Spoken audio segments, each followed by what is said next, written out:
A good morning or afternoon to you. Thank you for joining us. I'm Jan Breikert, Chief Operating Officer of the Antibody Society. Today's webinar is one in a series designed to inform and educate our members, as well as the broader scientific community, about trends relating to the commercial development of antibody therapeutics. Our expert speaker, Dr. Silvia Criscioli, will discuss the trends for the early stage clinical pipeline. Please note the webinar is being recorded. Please do add any and all questions to the Q&A box in the viewer, and those questions will be answered at the end of the webinar. Without further ado, I'll now turn the show over to our speaker. Thank you so much, Jan, for the introduction. So today I'll talk about trends in the commercial development of antibody therapeutics with a focus of the early stage clinical pipeline. I'll start with the basics. I'll provide definitions, data sources, and our objectives in collecting this data. I'll then discuss trends in first-in-human studies for antibody therapeutics. And then I'll move to the main topic of our presentation, which is the current early stage pipeline. I'll discuss about antibodies for cancer and non-cancer indications, and I'll provide an overview on formats, targets, and mechanism of action of these molecules. And then I'll conclude with the overall trends in the clinical pipeline. And I provide insight in trends in first marketing approvals and success rates. Definitions.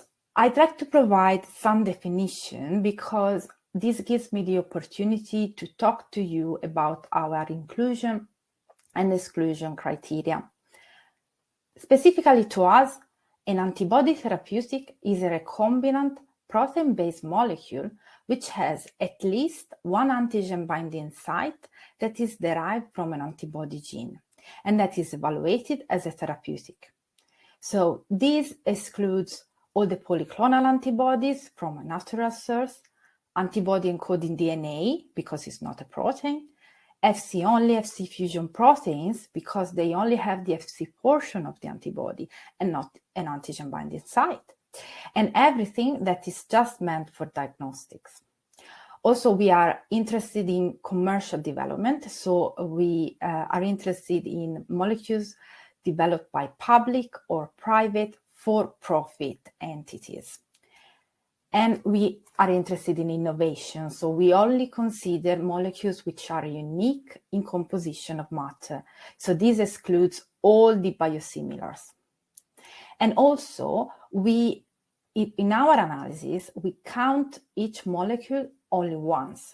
So by clinical status, we mean the most advanced clinical study that molecule has reached.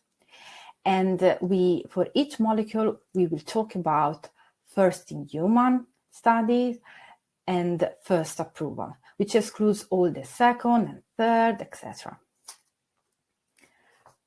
Sources of data. We rely on public disclosures from primary sources, which are mainly companies. Company press releases, presentations, meeting abstract, articles, annual reports, and also what the companies upload on their clinical trial registries, such as clinicaltrial.gov and others. And also on reliable sources, such as regulatory agency documents and the WHO INN lists. We do not rely on secondary sources such as commercial databases. And this is because our inclusion and exclusion criteria is quite specialized, and they often lag in data update, and they might contain errors due to data processing.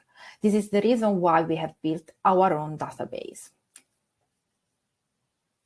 So we collect this huge amount of data because our aim is to determine trends in antibody therapeutic development over time. And this allows us to analyze the data and prepare presentations like the one I'm giving to you today. And also we aim to determine clinical success rates for antibody therapeutics development as conducted by the biopharmaceutical industry. And also we aim to assess innovation in the biopharmaceutical industry. So, trends in first-in-human studies. This graph illustrates the number of antibodies entering first clinical studies each year. If you look at the green dotted lines, which refer to all antibodies, we can clearly see that from 2014, there is a steady increase in the number of antibodies which entered first clinical studies. If you look at the red line and the blue lines, referring to antibodies for cancer indications and for non-cancer indications, respectively, from 2016, the two lines, the two curves start to diverge, and from 2017, each year we have the number of antibodies for cancer indication that is almost twice the number of those for non-cancer indication. And now I will move to the main topic of the presentation, which is our analysis on the early stage clinical pipeline. I'll start with the status of these antibodies, and with this pie chart, I want to first show you the number of molecules we are talking about. As you can expect from the trends I just showed you, we have a huge amount of molecules. As of October the 2nd, we had 1,122 molecules in early stage pipeline. Half of them in phase 1, 20% in phase 1-2 and phase 2, and a 10% at IND level, which means that the IND has been filed or approved, but the actual clinical trial, phase 1 or phase 1-2, hasn't started yet. We stratified our molecules according to the therapeutic area in antibodies for cancer and non-cancer indications.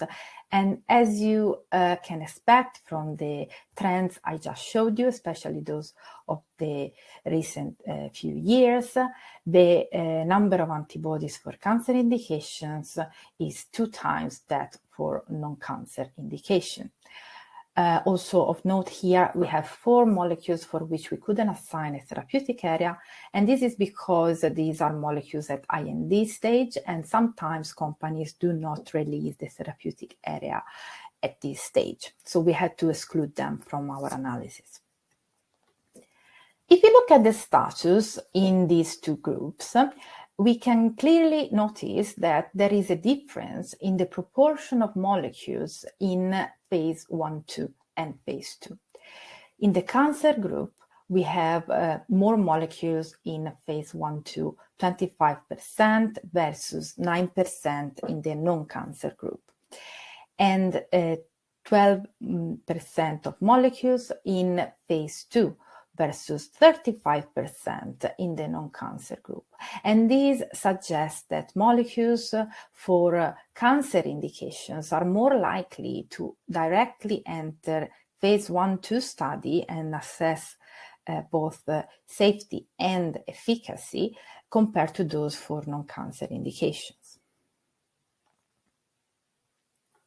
With this slide, I want to show you innovation.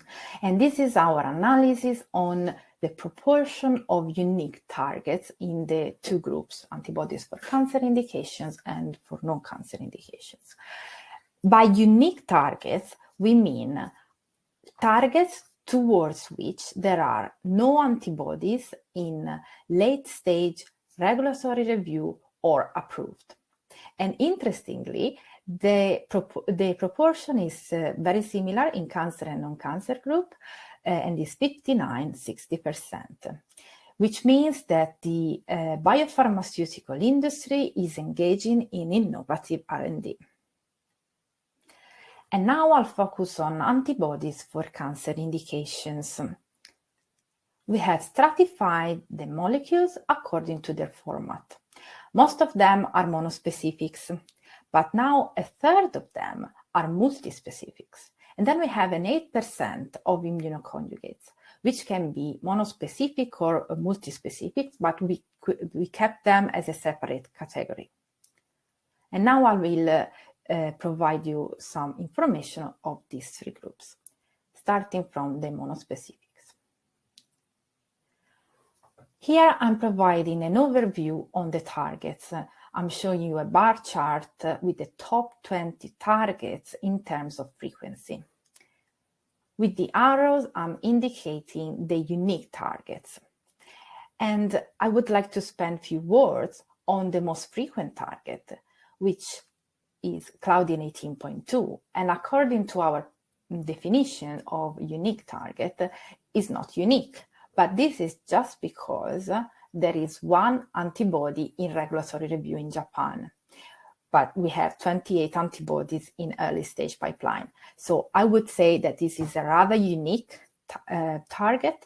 And also, interestingly, most of these antibodies have entered clinical studies after 2019. So it's also quite novel and apparently had a lot of success. And this is followed by HER2. HER2 has a totally different story. So the first antibody against HER2 has been approved in 1998, and there are 14 antibodies already in late stage regulatory review or approved. But still, we have 25 antibodies in early stage pipeline, which means that this is a very well validated target and a very interesting target. And as I will show you later, the R&D is engaging in also novel formats against this target. We also stratified our monospecific groups according to format subtypes in terms of conjugation or not. So most of the antibodies are naked antibodies, and 30% are antibody-drug conjugates, and then we have a 2% of radioimmunoconjugates. If we look at the targets in the first two groups, on the left you have naked antibodies in red, and on the right you have ADCs in yellow. And the striped bars refers to targets which also have an immunomodulatory property. So it's interesting to see how the targets for naked antibodies have mostly immunomodulatory properties, while this is not the case for the targets of antibody-drug conjugates. The most frequent one is HER2, followed by Claudin 18.2 and TROP2. And now we'll move to the second group of the antibodies for cancer indication, which is multispecific and accounts for a third of the whole cancer indication early stage pipeline. Multispecific antibodies comprise bispecifics, trispecifics, tetraspecifics, but most of them are bispecifics, 88%. We have stratified this group according to the type of target. Most of these antibodies are cell engagers, followed by antibodies targeting the tumor only, and antibodies targeting immune cells only. And then we have antibodies targeting the tumor or the immune cells, but also the tumor microenvironments, such as cytokines. And I'm going to talk about in details about the first three groups. Cell engagers. These accounts for 66% of the multispecific groups. And as you know for sure, cell engagers are molecules which are able to engage on one side with tumor cells or fibroblasts, and on the other side with immune cells. We have stratified further this group in cell engagers only and cell engagers which also have immunomodulatory properties, which account for a third of the multispecific groups. And then we analyze the targets. Now you will see appearing on the left the popular targets for targeting the tumor, and on the right the popular targets for targeting immune cells. In the cells engagers only group, there is a variety of targets for targeting the tumor. The most frequent one is BCMA, followed by EGFR, CD20, CD19, HER2. While for targeting immune cells, most of the antibodies, 90%, use CD3. And the scenario is completely different in the group of cells engagers with immunomodulatory effect. So for targeting the tumor, the most popular target is PD-L1, and for targeting immune cells, the most popular target is 4-1BB. We do see CD3, but it's only in combination with immunomodulatory molecules such as 4-1BB or CD28.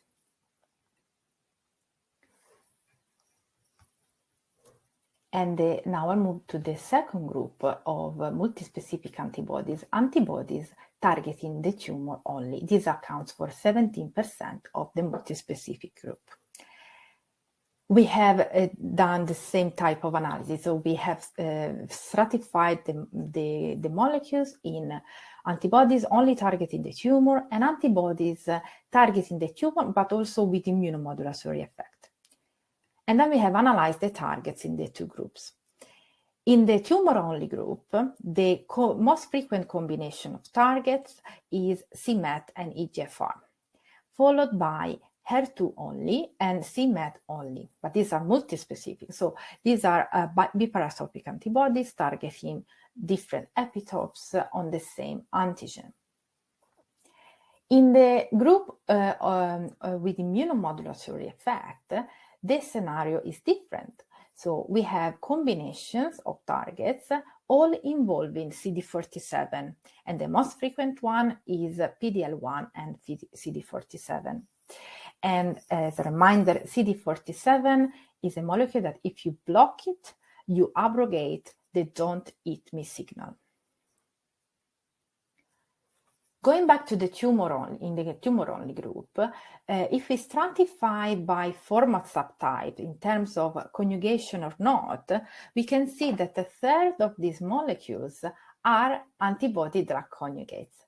And this is very interesting because there's been lots of interest in the single format like ADCs or multispecific formats, especially in the last few years.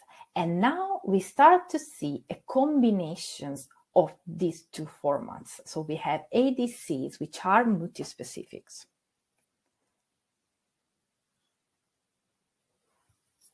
Antibodies targeting immune cells only.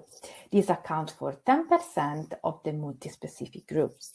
And if you look at the targets, most of them involve combination of PD-L1 with other molecules, such as CTLA-4, LAG-3, TIGIT, TIM-3, and this is to further fine-tune that immunomodulatory effect. And now I'm going to talk about the last group of antibodies for cancer indication, immunoconjugates, which are 8% of the antibodies for cancer indication group. We have stratified them according to the format, and today I'm going to talk to you about bispecific immunoconjugates, 46% of the immunoconjugates group, immunocytokines, 41% of the immunoconjugates group, and immunotoxins, which are only 7%. Bispecific immunoconjugates are bispecific molecules which have one antigen binding site that is derived from an antibody molecule, antibody gene. And the other antigen binding site is instead the fused protein. And here I'm showing you on the left the targets of the antibody portion of this molecule, and on the right is the corresponding fused protein. As you can see, the most popular target for bispecific immunoconjugates is PD-L1, and the most popular fused protein is TGF-beta receptor 2. And also you can see that the most popular combination is the PD-L1 and TGF-beta receptor 2. Immunocytokines. These, there is a variety of targets for the antibody portion of these molecules. The most frequent one are PD-1 and PD-L1. And then here the fused protein is instead a cytokine. And the most frequent one is IL-15, followed by IL-2 variant and IL-12. And then we have immunotoxins. They all target, there are only 4, and they all target different targets. But the fused protein is mostly the Shiga-like toxin A. And now I move to the antibodies for non-cancer indications. We have stratified them according to the format, and 86% are monospecific, so the majority. We have only a 12% here of multispecifics and the 2% of immunoconjugates. A 3% of the monospecifics are antibody-drug conjugates, and this is 10 times less the proportion of antibody-drug conjugates in the cancer in the antibody for cancer indication group.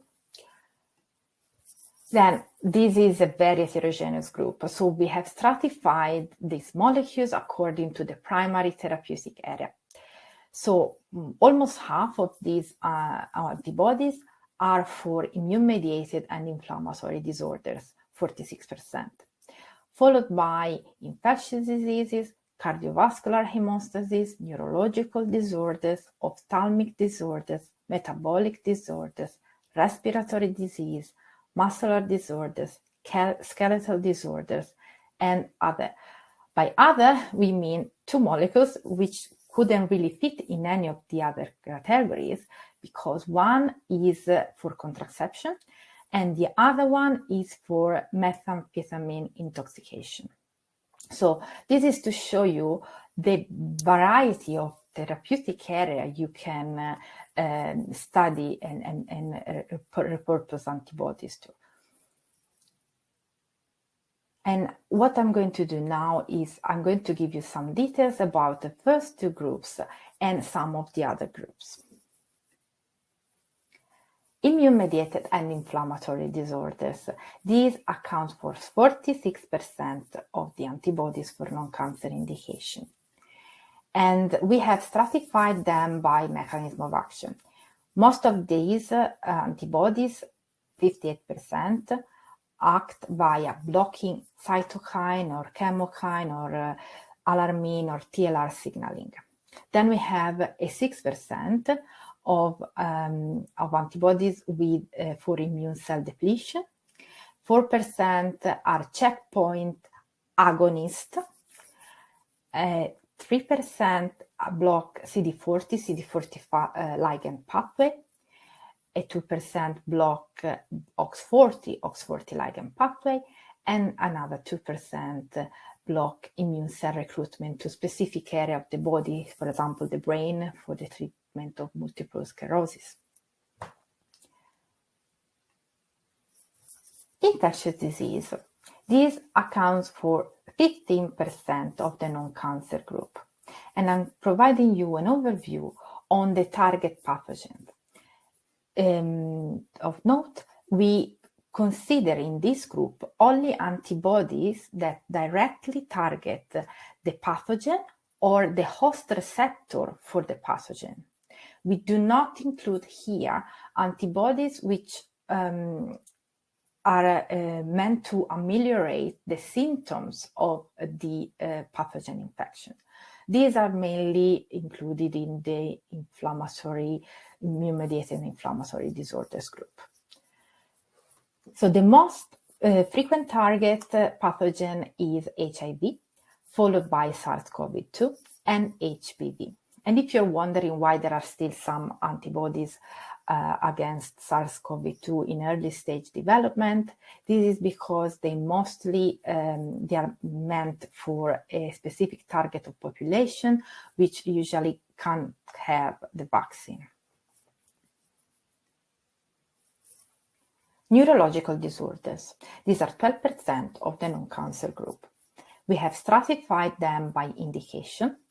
Almost half are for Alzheimer's disease, and they mostly target amyloid beta and tau. A 14% is for Parkinson's disease, and they mostly target alpha-synuclein. And 11% is for pain, and they mostly target NGF. Ophthalmic diseases, these are only 4% of the non-cancer group, and they're interesting because here we find the majority of the bispecifics in this non-cancer group. So the most frequent target is a combination of VEGF and angiotensin II. And the most frequent targets are bispecific involving VEGF and other molecules. Muscular disorders. So these are only 2% of the non-cancer group and only 6 molecules. And if you are wondering why am I talking about this is because 5 of these molecules are actually a novel type of antibody. These are called antibody oligomers conjugates, and they are all targeting transferrin receptor 1, and they deliver oligomers such as siRNA, antisense oligomers, phosphorodiamidate morpholino oligomers, PMO, and these are specific for specific genes which are involved in specific muscular disorders. And now I will conclude with the overall trends in the clinical pipeline. With this slide, I'd like to show you the impressive increase in the numbers of antibodies in each phase of clinical development. Here we compare the number of antibodies in 2000 as of November 2018, dark green, and those as of November 2022, light green. And as you can clearly see, the number of antibodies in 2022 is more than twice the number that was 4 years before in phase 1, phase 2, and phase 3, which means that antibodies are nicely progressing to each phase of clinical development as well. Trends in first marketing approvals and success rates. With this slide, I'm showing you annual first approvals. And if you look at the green dotted line, which refers to all first approvals, you can clearly see a steady increase of approvals since 2010. If you look at the purple line, which refers to approvals which happened in US and EU first, and the yellow line, which refers to approvals which happened outside of US and EU, so in the rest of the world first, it's very interesting to see how since 2019 we start to see an increase of first approvals in the rest of the world. And this is very interesting. It means that the biopharmaceutical industry involved in antibody therapeutic development is growing more and more also outside of US and EU. And this is my last slide. And this is a preview on our latest analysis on phase transition and approval success rates. This will be featured in our next Antibodies to Watch in 2024, which will be published in MAPS by the end of this year. And here I'm showing you just a preview. And we calculated the phase transition and approval success rates of antibody therapeutics which entered clinical studies between 2000 and 2019. So this is a 20-year time period, which we divided in 10 years time periods overlapping.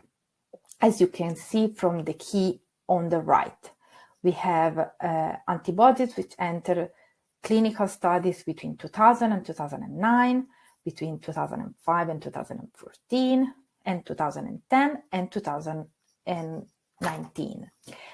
And as you can see from the N numbers in brackets, the most recent the time period, the higher the number of antibodies, which is in line with the trends I showed you at the beginning of the presentation.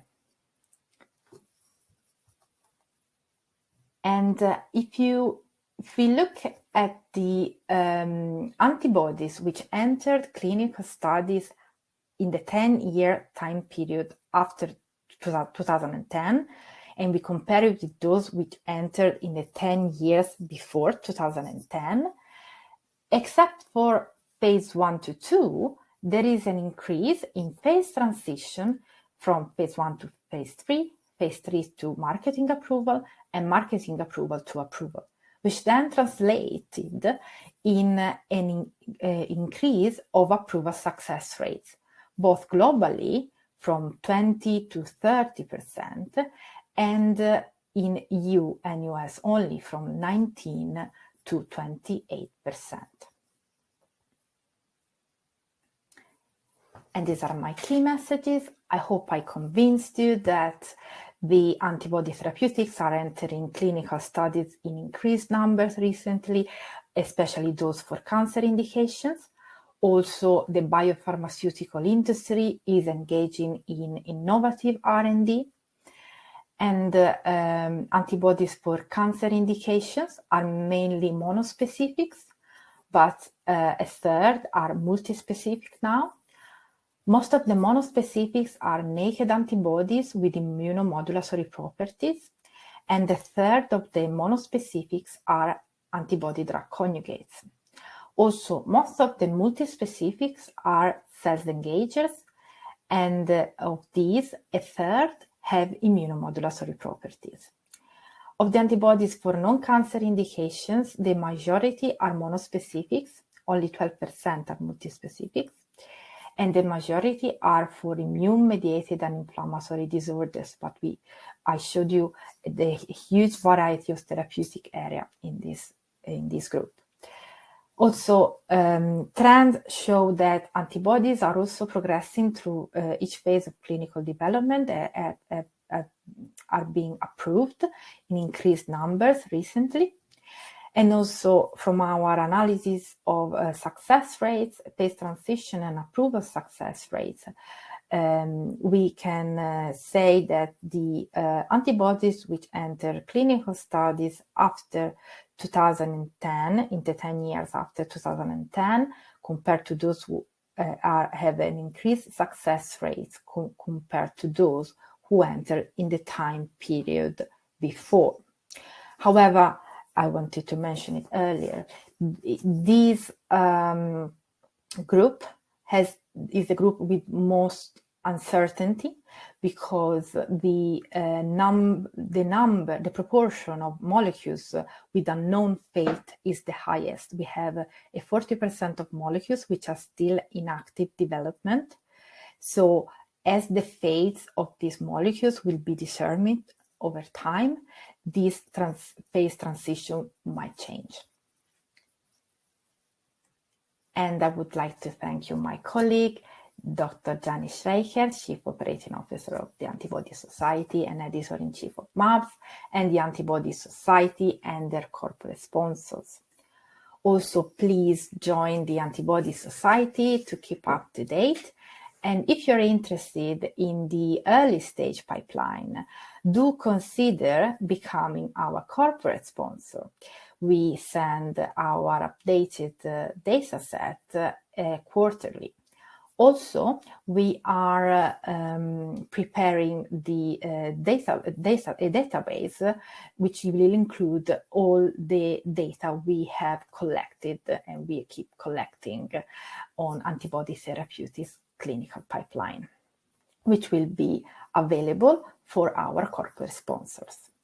And now I'd like to thank you all our corporate sponsors, which are a lot.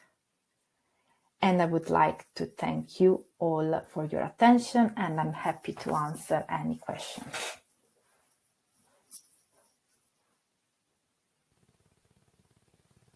Excellent. Thank you very much, Sylvia. And just to follow up on her thought, as she was going through the slides, if you happen to notice your company's logo there, your company, I'm pleased to inform you that your company has already paid for your membership. If you're not already registered as an Antibody Society member, please feel free to do that because your company has already paid for it. We do have some questions. So let's start with the one that likely popped up earliest, and that would be, can you elaborate on sources for all of this data? Where does it come from? We mainly rely on public disclosures from primary sources, which are mainly companies. So we go on the company website, we look at all the press releases, company presentations, annual reports. We look online for meeting abstract, articles, and also we look at what the companies upload on clinical trial registries, such as clinicaltrial.gov or others. And we also rely on other reliable sources such as regulatory agency documents, official documents, and also the WHO INN lists. But to clarify, we do not rely on commercial databases. We keep updating our own database. Actually, I could add one more little thing into that. Sylvia and I work together on that data set, which is enormous at this point.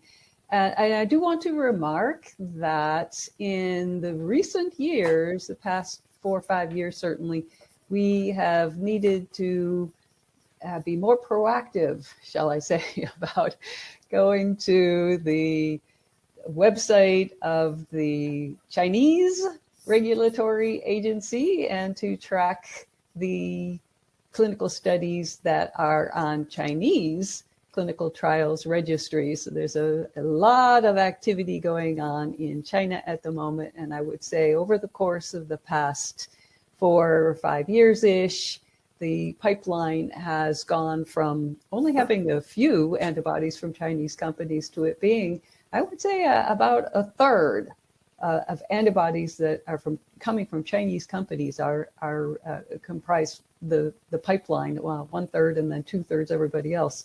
So tremendous amount of activity that we definitely try to keep track of, so you don't have to. Okay, next question. Next question would be, can you speculate on why there's a lower percentage of antibodies in the non-oncology area versus the oncology area? So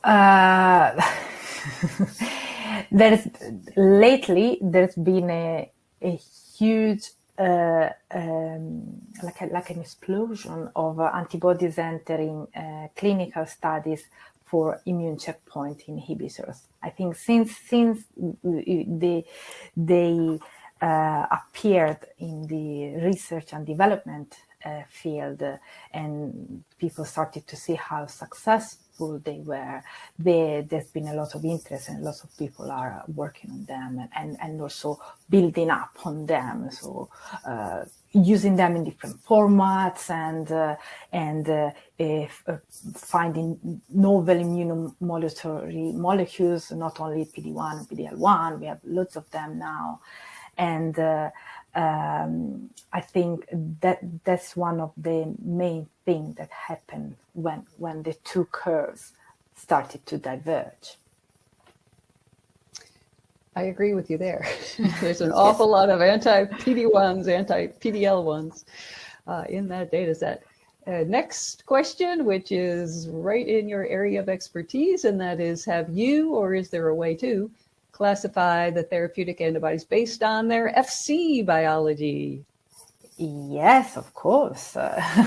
Yeah, we have, not for this analysis, but we collect all information about FC mutations and the reason for these mutations, and also the isotype, and also the different type of mutations and the effect that they have on FC effector function. So we collect all of these data, which are available for everyone for antibodies in late stage pipeline and antibodies which are approved. And you can go on our website. We have lovely searchable tables which you can use and look for all the information about antibodies in late stage studies and approved.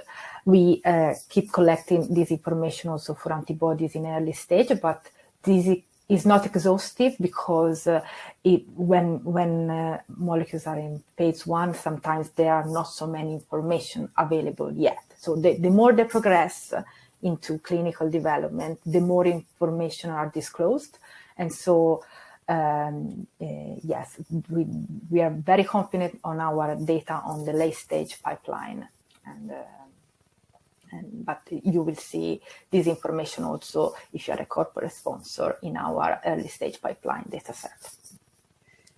Thank you. One more quick question, and then we have a few about the success rates. The quick question would be, is this analysis focused on antibody formats only, or does it include alternative formats, DARPins, anticalins, etc.?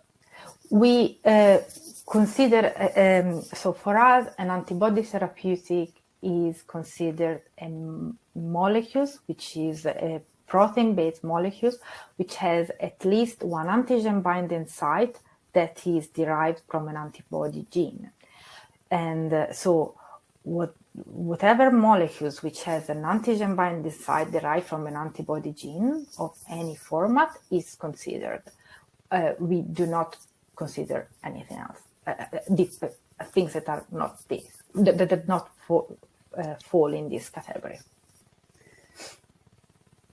And I failed to notice here that at the end of that, it does also mention single domain antibodies, so I can answer that myself. As that single binding site derived from an antibody gene, it is included, so single chain, variable fragments, single domain antibodies, those would be included as antibodies, but things like the anticalins or the DARPins are not. They're considered targeted protein therapeutics, but not defined specifically as an antibody. One more quick thing. Are you planning to include company name as one of the columns in the data set? So thanks for your interest in that data set. Absolutely. The company name as well as partners. Yes. So a couple of questions on the success rates. Let's see. Where's the first one? The first one would be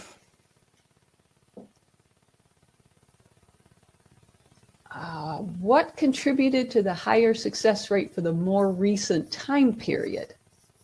Yeah. So we have wondered the same. So very good question. And as you will see in our analysis that we show in our next antibodies to watch in 2024, we have further analyzed our data set, stratifying in antibodies for cancer or non-cancer indication. And what we saw, the difference we saw, is that the increase in the success rate in the time period after 2010 is mainly due of an increase in the success rate compared to the previous time period in the cancer group. And this again is we have done an analysis on the targets, and this appears to be mainly due to the checkpoint inhibitors. We had lots of success, so this is mainly due to that, according to our analysis. Okay, next question on success rates, which you may have touched on it, but I'll ask the question anyway. How do you explain the decrease in phase 1 to phase 2 transition? Is it related to non-cancer indications or a specific mechanism of action class?